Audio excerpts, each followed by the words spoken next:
Welcome. How are you doing today? There's a lot of weirdos and idiots and concerned people on the internet, and I'm going to talk about them. Eugenia Cooney. I do my makeup on a couch. She doesn't want help, and there's nothing we can do. And I find it a little offensive that people are like, oh my god, she's so sweet. She could be the biggest fucking piece of shit asshole in the world and still deserve recovery just as much as fucking anybody else. So I really don't give a fuck how sweet people think she is. And you know what? I would venture to say that she's not that fucking sweet. Whatever. She knows exactly why people pay attention to her. There's one reason, and one reason alone, that people pay attention to her, and she knows it. Yay! Have you ever tried to watch one of her live streams? It's just like 10 hours of her sitting there and arguing with the chat as they all tell her she's fucking sick. She thinks it's fucking funny that people are so worried about her. Like, she doesn't want help. And I think the only thing really that we can do is stop giving her the fucking attention that she wants with her fucking body parts. She knows it's the only reason she gets any fucking attention. We have to stop giving it to her. Now, I don't think that when people freaked out because her underwear were showing in a video, even though it was an accident, I don't think she intentionally flashed her underwear. This was not an accident. Her underwear and her eyeshadow matched. I think she was aware that it might pose a risk and was like, whatever. As long as people see my body parts, she doesn't fucking care. She recently made a video talking about like addressing the rumors about me. Oh god. And whenever people are like, you're dying, she's like, I mean, I think I'm fine. There's like a revolving door of like people who discover her and then like go through the process of like trying to figure her out and piece together what the problem is. I'm gonna tell you something. The conspiracy that her fucking family needs her money is ridiculous. Her family has always been wealthy. They don't need her money. A video popped up in my recommended yesterday. It was pretty clearly someone who had just discovered Eugenia and knew really nothing. But the motherfucker stated that we need to start a GoFundMe for Eugenia Cooney so that she can get treatment. She's been sick on the internet for years, and I think we need to be realistic. Money is not the fucking reason that she's sick. If she wanted treatment, she could fucking go. No problem at all. Like, I'm sorry that I think it's laughable, but like, why do people see a problem and think, well, shit, we have to throw some money at it? Will that fix it? That'll fix it. Speaking of like the GoFundMe shit. Scuffed editing me here.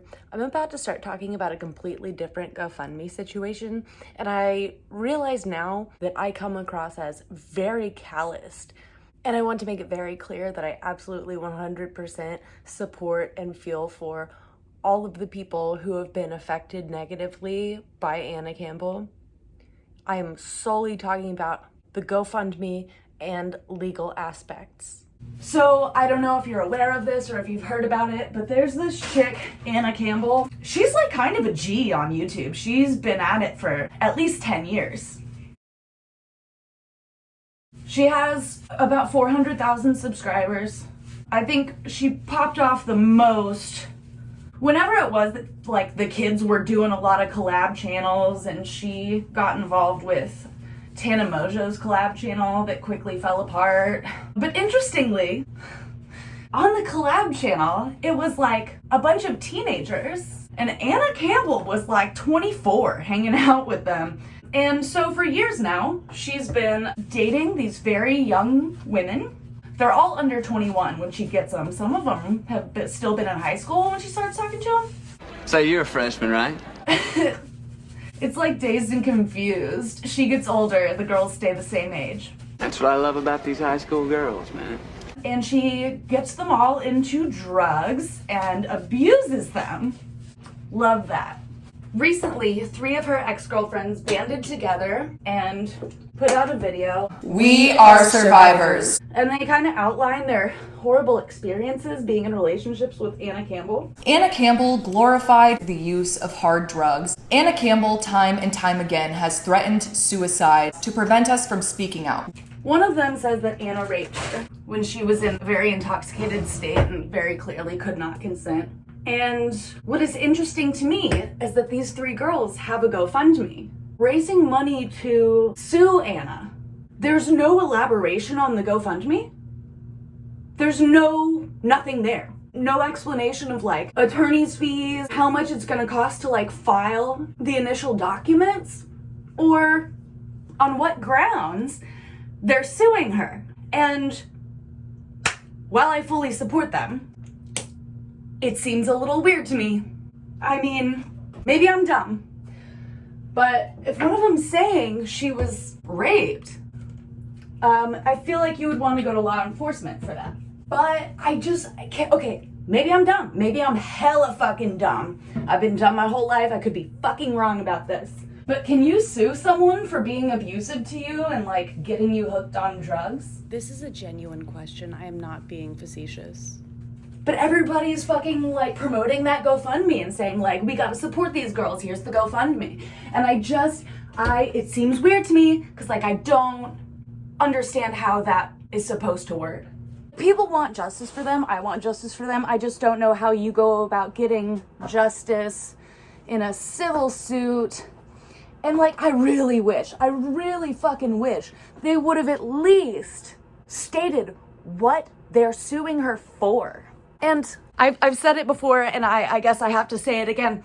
Even if you win like a monetary judgment in a civil suit, you can't get money from someone who doesn't have it. And from what I have observed, it doesn't look like Anna Campbell's got any fucking money. Especially since like, oh, that bitch. She's selling one of her ex-girlfriend's bodies. Like, Anna Campbell does OnlyFans.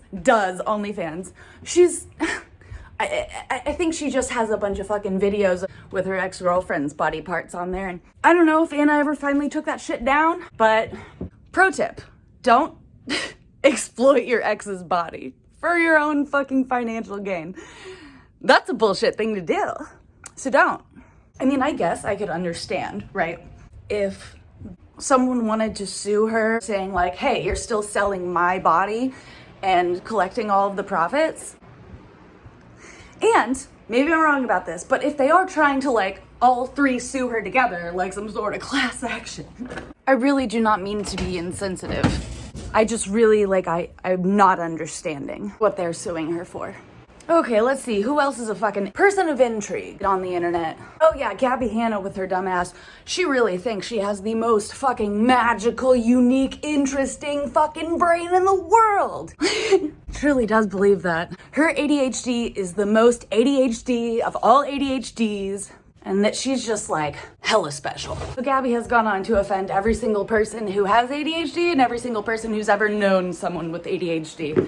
Recently, it has come out that our girl Creepshow Art, who recently got outed for talking shit about her friends and other YouTubers on LolCow, and then subsequently another art tuber came out and was like, hey, Creepshow has been stalking and harassing me with the help of her husband for like 10 years. And that really fucking sealed Creepshow's fate.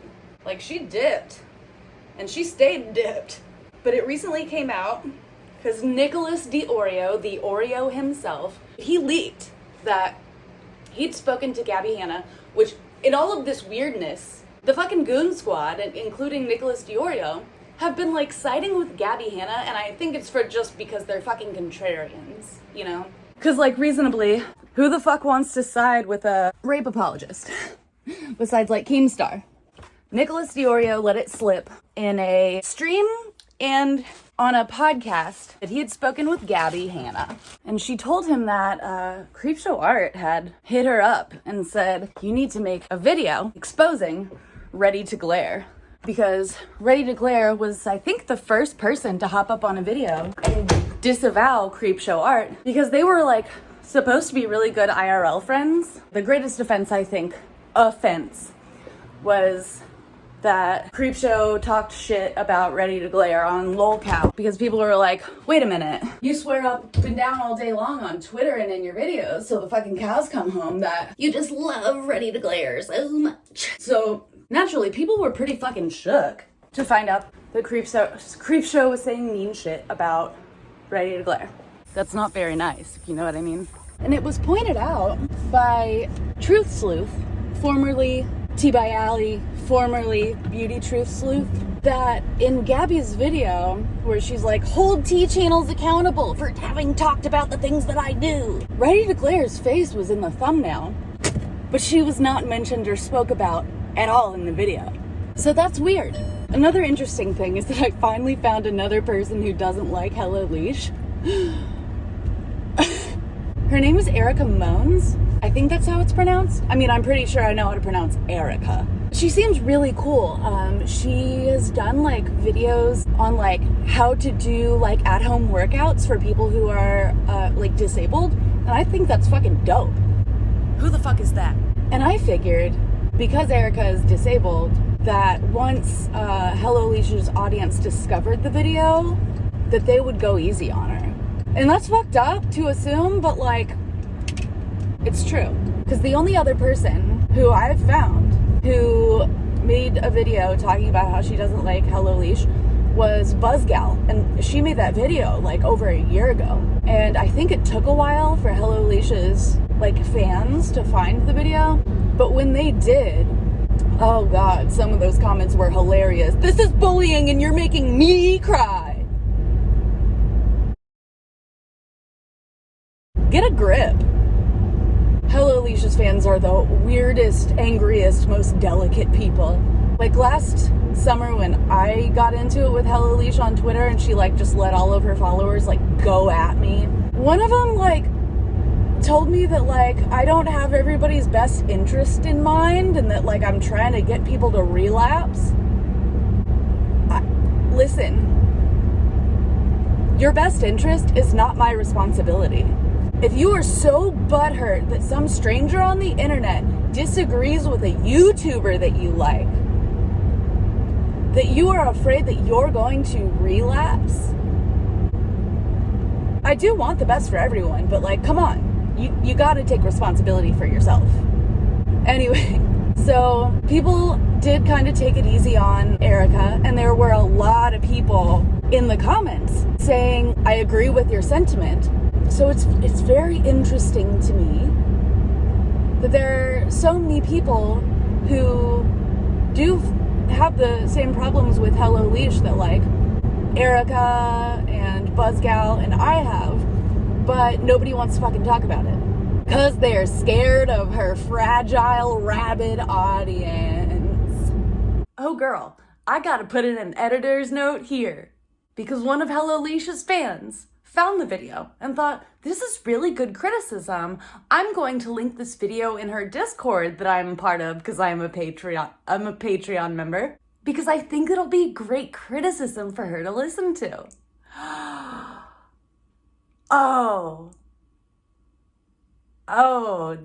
The mod shut it down. People were mad. The person ended up leaving the Patreon and no longer being a member.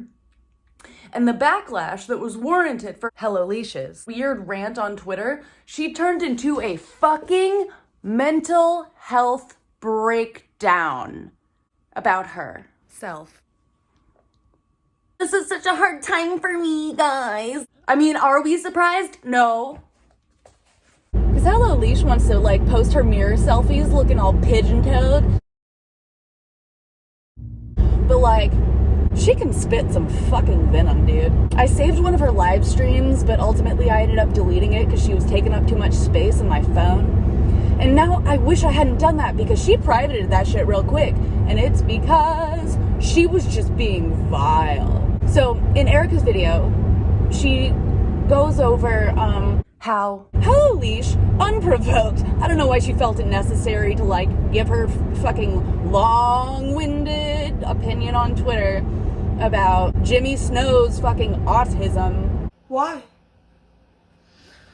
because you're being ableist. But it was a pretty fucking ignorant, ableist tirade that was just wholly unnecessary. And Erica was like, let's go over this fucking ableist rant. And one of the Hello Leash's followers commented, "Are you gonna make a video about her apology?"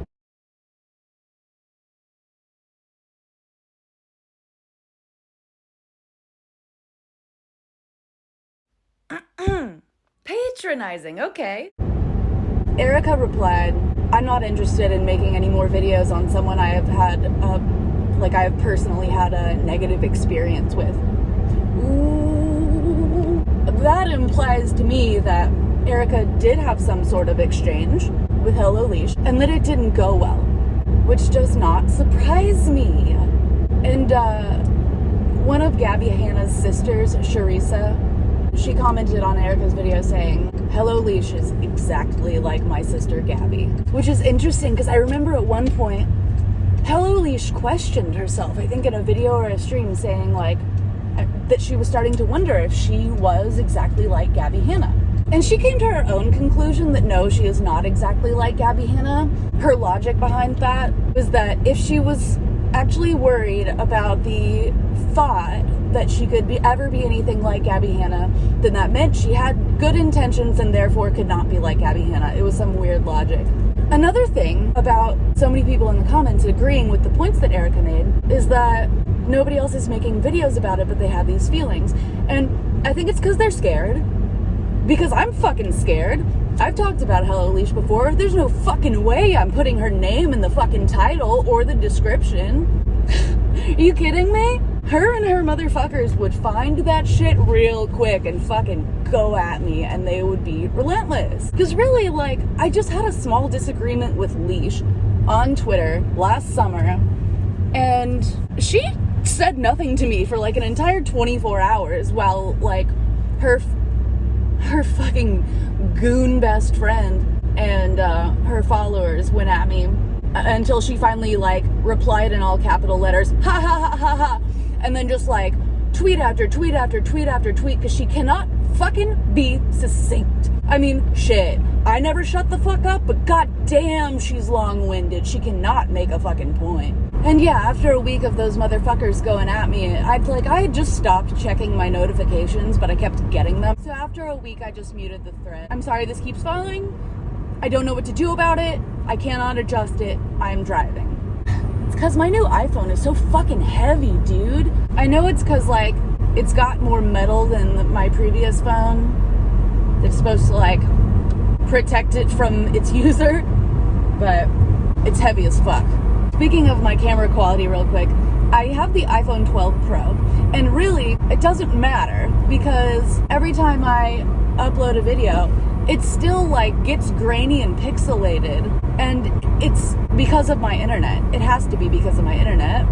The shit looks normal in iMovie, it looks normal in playback once I export the project, but then when it uploads, it gets fucked up. So yeah, that's all the shit I got to talk about YouTubers today. I want to thank you for listening. I feel like forgiveness is very important, so I want you to forgive yourself for the time that you've wasted watching this video. And have a good day.